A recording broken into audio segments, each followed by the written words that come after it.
Oh, what a game in the FA Cup. Southampton 1, Manchester City 2. And for a second there, we all believed, magic of the FA Cup. We thought Southampton could do something. And as a Chelsea fan, for a second, I was like, I had a one eye on it. I was like, okay, could we win this FA Cup? But Southampton, overall, they started decently well, started with a bit of intensity. They had that, always had that outlet and that kind of, Cienza and all this, man. I forgot the name, the striker up front, but they always had that counter threat. I thought they were well set up during the game. Started to frustrate City. City looked like they were really like bopping it in the first half. But then, as every single chance, they get the ball in the box. Okay, nice threaded pass, the touch, and maybe an extra touch. Southampton were getting bodies back. They were defending really well. They seemed really well set up. Nice structure from that young manager, the 32-year-old guy that they've got in charge. They looked well set up. They looked up for the challenge. We knew that it wasn't going to be a rollover after 10, 15 minutes. You knew it was going to be a contest. And City just, Marmouche and Cherky creating, but no one was really finding that edge for City to go and grab that goal. And the more the game went on, the more you saw Southampton regularly break and provide a bit of attacking threat for City to at least be thinking about.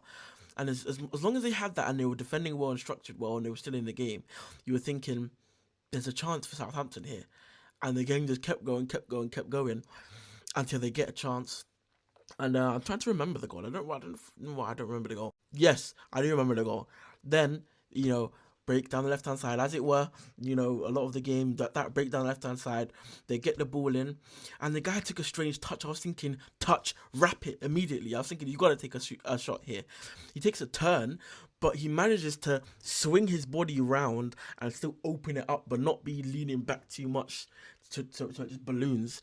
Good technique on it for a very difficult, turn, swivel, and to wrap it with his right foot, and he manages to get it in the net with a beautiful strike, beautiful goal.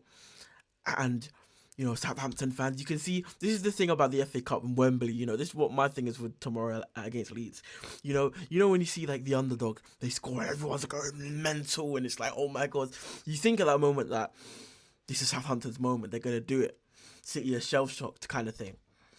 But again, City, teams with quality, coaching and all these kind of things, as much as Southampton coach well, teams with quality will always just bust your head. And City, the quality of Doku, the quality of Cherky, the quality of Savinho on the pitch, Erling on the pitch, Nico Gonzalez, who I thought had a great game. A lot of people were talking about when Rodri went down in the Arsenal game, in the Arsenal game.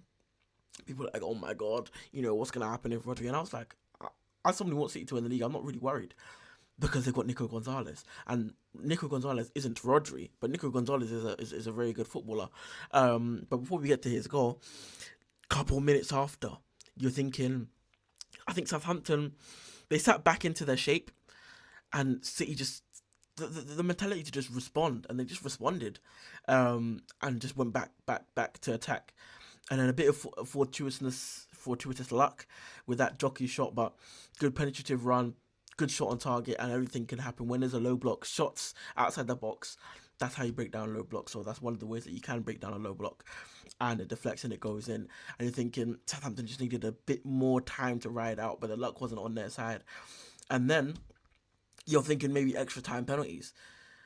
I think at 1-1 Southampton, I think they were a bit shell shocked to have time to really gather what they were now doing. Like, what do we do now?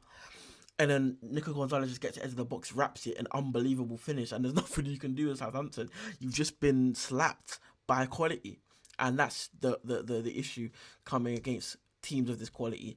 And City, they survive a bit of a scare, but that quality that they have gets them out of trouble, and they win the game. And FA Cup final, they're still chasing that domestic trouble.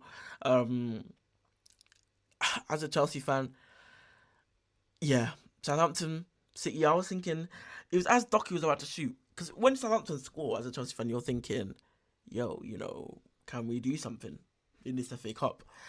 But then I was like, you know what? Do I want to play a well set up Southampton side that's going to hit us on the break in the final as underdogs? A typical Chelsea final loss. Or do I want to be underdogs against Manchester City in a game that maybe with McCallum we can sit back and be resolute and then hit them on the break perhaps?